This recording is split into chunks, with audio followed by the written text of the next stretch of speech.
Firm में ना, सुनो, डिल्यूशन ऑफ फर्म में सबसे इंपॉर्टेंट जानता क्या है? Realization account. और जेक बोर्ड में सुन लो, जेक बोर्ड में फिक्स है कि पिछला बार भी रियलाइजेशन आया था। और सीबीएसई में realization, capital account, bank account तीनों आ सकता है। हम तीनों बताएंगे, ठीक है, लेकिन तुम लोग का भी एडवांस क्वेश्चन करेगा तो तीनों आ जाएगा, इसलिए तुम लोग भी तीनों। तो देखो ना, रियलाइजेशन अकाउंट क्यों बनाते हैं, सबसे पहले ये समझो। सबसे पहले हम लोग ये समझेंगे कि रियलाइजेशन अकाउंट बनाते क्यों है। ठीक है, रियलाइजेशन अकाउंट। तो देखो, डिल्यूशन ऑफ फर्म मतलब होता है क्या? फर्म बंद हो जाना। फर्म क्या होता है? बंद हो जाता है। फर्म जब बंद होगा तो एसेट्स को बेचेंगे और लायबिलिटीज को क्या करेंगे? पेमेंट करेंगे। यही ना होता है। पैसा घटेगा तो पार्टनर लोग घर से लेके आएगा। डिल्यूशन 1 तुम लोग को सिर्फ पढ़ना है। तो देखो, रियलाइजेशन अकाउंट क्यों बनाते हैं कि जितना एसेट्स हम लोग का रहेगा, जितना भी एसेट्स रहेगा उसको बेचेंगे और फिर लायबिलिटीज को पेमेंट करेंगे। उसमें जो भी प्रॉफिट एंड लॉस होगा उसको कहाँ रिकॉर्ड करेंगे? रियलाइजेशन अकाउंट में। जैसे हम लोग क्या पढ़ते थे, बताओ, रीवैल्यूएशन अकाउंट पढ़ते थे ना। रीवैल्यूएशन अकाउंट में क्या होता था? एसेट्स और लायबिलिटीज क्या होता था? रिवैल्यूएशन होता था। क्या होता था? रिवैल्यूएशन। इसमें रिवैल्यूएशन नहीं होगा। सबसे पहले देखो, स्टेप 1 एकदम अच्छा समझना, हम एक एक करके समझा रहे हैं। स्टेप 1 में क्या है बताओ?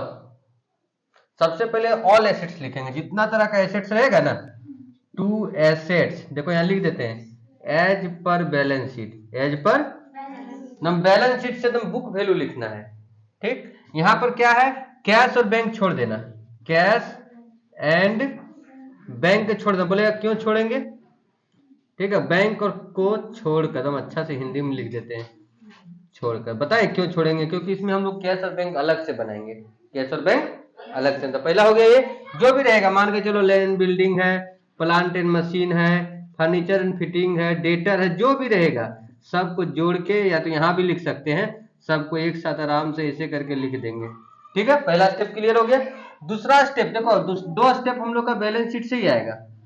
स्टेप 2।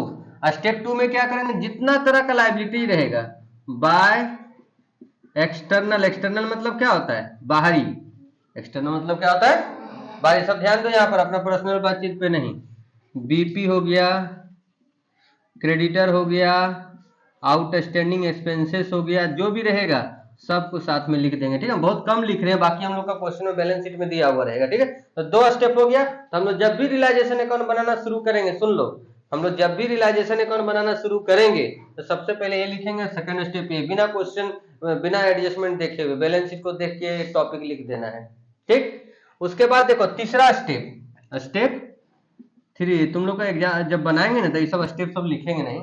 स्टेप 3 में एसेट्स को बेचेंगे। एसेट्स को क्या बेचेंगे करेंगे? कैश या बैंक, दोनों जो क्वेश्चन में दिया रहेगा वैसे लिखेंगे, बाय कैश या बैंक। क्यों लिख रहे हैं? तो लिखेंगे एसेट्स सोल्ड। एसेट्स, ठीक है, एसेट्स क्या कर देंगे? सोल्ड कर देंगे। जो भी रहेगा, land and building, plant and machinery, मान के चलो जो जो यहाँ लिखे वही लिख देते हैं। लैंड एंड बिल्डिंग है, प्लांट एंड क्या है? मशीन है, फर्नीचर एंड फिटिंग है। ठीक है, सब हम साथ में लिख देते हैं और जोड़ के एक साथ क्या कर देंगे? बाहर। क्लियर यहां तक? अब देखो, जब एसेट्स बिकेगा तो 2 बात हो सकता है, या तो कैश में बिकेगा, ठीक है, या तो क्या होगा? कैश में। कैश में बिकेगा तो कैश लिखेंगे, कोई पार्टनर लेगा, ठीक है, कोई पार्टनर लेगा तो उसका नाम लिखेंगे। तो जैसे होता है ना, जब एसेट्स बिकने लगता है तो लिख देगा land building taken by Ram, यहाँ लिखेंगे इधर ही। एसेट्स को नगद बेचे या उधार बेचे, कोई पार्टनर ले ले, लिखेंगे इधर ही बाय पार्टनर्स कैपिटल अकाउंट। बहुत आसान है और बन जाएगा एग्जाम में। एसेट्स टेकन, पिछला साल क्या हुआ था पता है? मतलब रिलेशन अकाउंट सिर्फ बताया था, रिलेशन अकाउंट ही आया था सिर्फ वहां पर बनाने के लिए। ठीक है, 5 मार्क्स में देख लेना, क्वेश्चन शायद 5 या जो भी आया वो 5 मार्क्स में आया था। 2 कंडीशन हो गया। उसी तरह देखो, हम लोग के पहले एसेट लिखे, फिर लाइबिलिटीज लिखे, फिर एसेट्स को बेचे, हम लोग के पास पैसा जितना भी आना था आ गया। अब लाइबिलिटीज को पेमेंट करेंगे। लाइबिलिटीज को बोले या ना बोले, पेमेंट करना है to bank account. To bank या के जो लिखना है, बैंक अकाउंट लाइबिलिटीज क्या करेंगे? पेड। लाइबिलिटीज पेड में लिखा रहेगा बीपी, क्रेडिटर। और डिल्यूशन एक्सपेंसेस अगर रहेगा, रियलाइजेशन एक्सपेंसेस, जैसे एसेट्स कोई भी खड़ा होके एसेट्स को बेचेगा, लाइबिलिटी को क्या करेगा?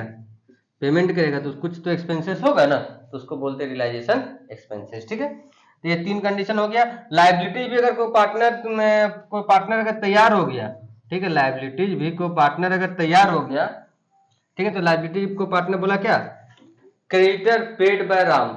Creditor paid by Shyam, creditor paid by A, ठीक है। कोई नाम लिख दिया पार्टनर का तो उसका नाम लिखना, क्या लिखना, नाम, partners capital account, liabilities taken, liabilities taken. यहां तक हो गया। देखो 4 स्टेप में क्वेश्चन बनेगा, हमेशा याद रखना।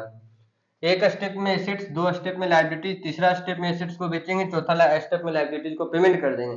और लायबिलिटीज के बारे में लिखे या ना लिखे, जो लायबिलिटीज वो पेमेंट होगा वो लायबिलिटी पेमेंट। यहाँ कौन सा लायबिलिटीज नहीं लिखेंगे, जैसे कैपिटल अकाउंट नहीं लिखेंगे, क्योंकि कैपिटल अकाउंट अलग बनाएंगे। रिजर्व जितना भी एक्यूमुलेटेड प्रॉफिट है, हम तो तुमने पार्टनरशिप पढ़ाई है ना, एक्यूमुलेटेड प्रॉफिट किसको बोलते हैं, रिजर्व, पीएल, जनरल रिजर्व, है ना। फिर उसके बाद रिजर्व फंड ये सब रहेगा, तब वो सब कैपिटल अकाउंट में जाएगा, जो जैसे जाता था उसी तरह जाएगा, ठीक है। यहाँ पर एक्सटर्नल, उसके बाद जैसे मान के चलो क्रेडिटर के बारे में कुछ नहीं लिखा है तो भी पेमेंट होगा, लिख देगा डिस्काउंट में पेमेंट करना था जैसे बोलेगा वैसे कर देंगे। उसके बाद सुनो यहाँ पर डेबिट साइड ज्यादा और क्रेडिट साइड अगर कम रहेगा, डेबिट साइड ज्यादा और क्रेडिट साइड कम रहेगा तो लिखाएगा बाय नेट लॉस, ज्यादातर इसमें नेट लॉस ही आएगा। बांट देते हैं ए बी सी में, ठीक है। और इसमें सेक्रीफाइस गेन सब कुछ दिया हुआ नहीं रहेगा। तब अच्छा सा आ गया समझ में, इसका कैपिटल बनाए लिख लो।